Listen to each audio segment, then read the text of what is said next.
కూటమి తప్పదని అర్థమైపోయింది. అందుకే వారు ఏం చేస్తున్నారు, జిల్లాలను ఏదో మేమేదో గతంలో అశాస్త్రీయంగా చేసినామంట. అందుకే జిల్లాల కోసం జిల్లాల మరి ఏర్పాటు పైన అధ్యయనం చేయడానికి రిటైర్డ్ జడ్జి గారి నేతృత్వంలో ఏదో కమిషన్ వేస్తున్నామని చెప్పి వారు చెప్తా ఉన్నారు. దీని వెనకాల ఉన్న ఎజెండా స్పష్టంగా కనబడతా ఉంది. కేసీఆర్ గారు ఏర్పాటు చేసిన కొత్త జిల్లాలన్నిటినీ రద్దు చేయాలి అనే ఆలోచన కనబడతా ఉంది. రాజన్న సిరిసిల్ల జిల్లా కానీ, పెద్దపల్లి జిల్లా కానీ, జగిత్యాల జిల్లా కానీ, ఉమ్మడి కరీంనగర్లో ఏర్పాటు చేసిన 3 కొత్త జిల్లాలని కూడా రద్దు చేయాలనే కుట్ర ఈ ప్రభుత్వం చేస్తున్నట్టుగా మాకు అర్థమవుతున్నది. దాంతోపాటు జిల్లా పరిషత్ ఎన్నికలు పెట్టకుండా తప్పించుకోవాలనే ఒక ఎత్తుగడ కూడా ఈ కమిషన్ ఏర్పాటు వెనకాల ఉన్నట్టుగా మాకు అర్థమవుతా ఉంది. నేను రేవంత్ రెడ్డి గారిని, ఆయన ప్రభుత్వాన్ని ఒకటే హెచ్చరిస్తా ఉన్నా. మొన్న ఆల్రెడీ నేను మహబూబ్ నగర్లో చెప్పినా, మళ్ళీ వాళ్ళ సిరిసిల్లలో చెప్తున్నా.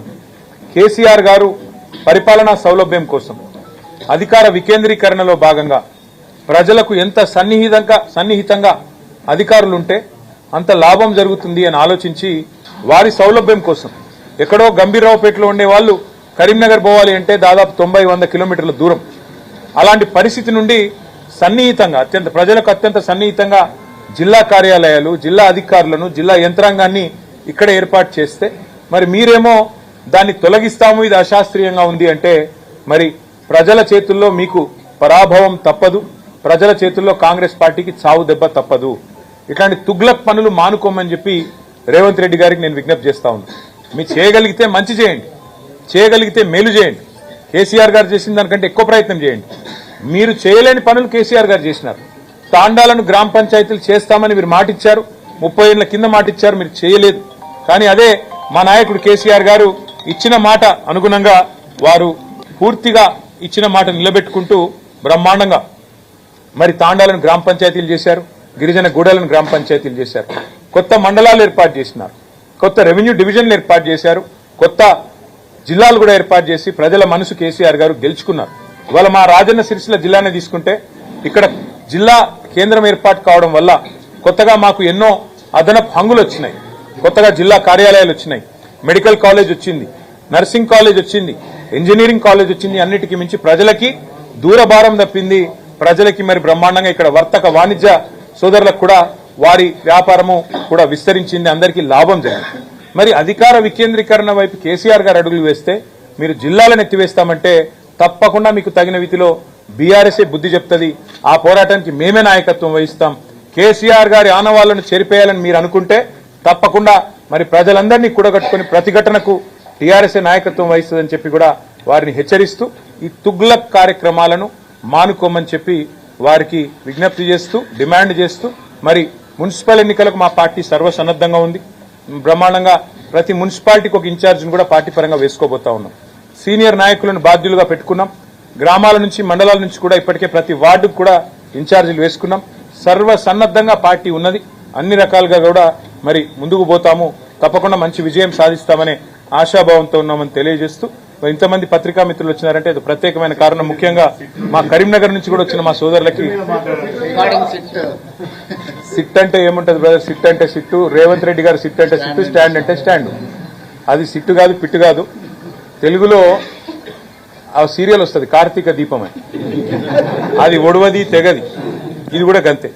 2 ఏళ్ల కింద రేవంత్ రెడ్డి పాపం పరిపాలన రాదు, చేత కాదు, అసమర్థుడు, ఇచ్చిన హామీలు నిలబెట్టుకునే తెలివి లేదు. 420 హామీలు ఇచ్చి అడ్డగోలు అబద్దాలు చెప్పి అధికారంలోకి వచ్చారు.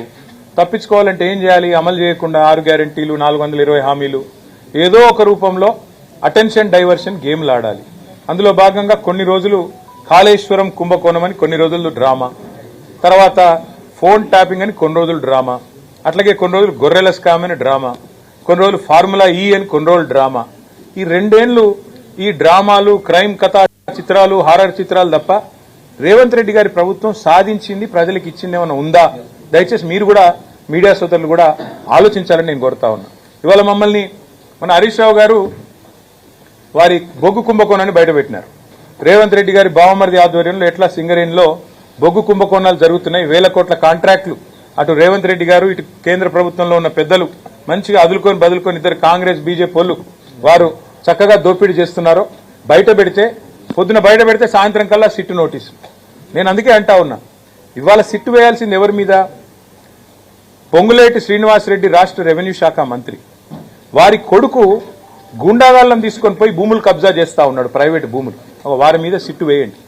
ఇవాళ రేవంత్ రెడ్డి గారి బావమరిది సృజన్ రెడ్డి డైరెక్ట్ గా బొగ్గు కుంభకోణాలు చేస్తున్నాడని ఆధారాలతో చూపెడితే వారి మీద సిట్టు ఉండదు, ఏ విచారణ ఉండదు. కనీసం బీజేపీ వాళ్ళని ఆశ్చర్యం అనిపించింది కిషన్ రెడ్డి గారు మాట్లాడితే. ఆయన అంటున్నాడు, ఏది రాష్ట్ర ప్రభుత్వం కంప్లైంట్ చేస్తున్నట, ఈయన సిబిఐ విచారణకు ఆదేశిస్తారట. అంటే ఎట్లుందంటే ఇది పట్టపగలే దోపిడీ చేసిన దొంగ. నేను దొంగతనం చేసినాను ఎవడని చెప్తాడా పోలీస్ స్టేషన్లో?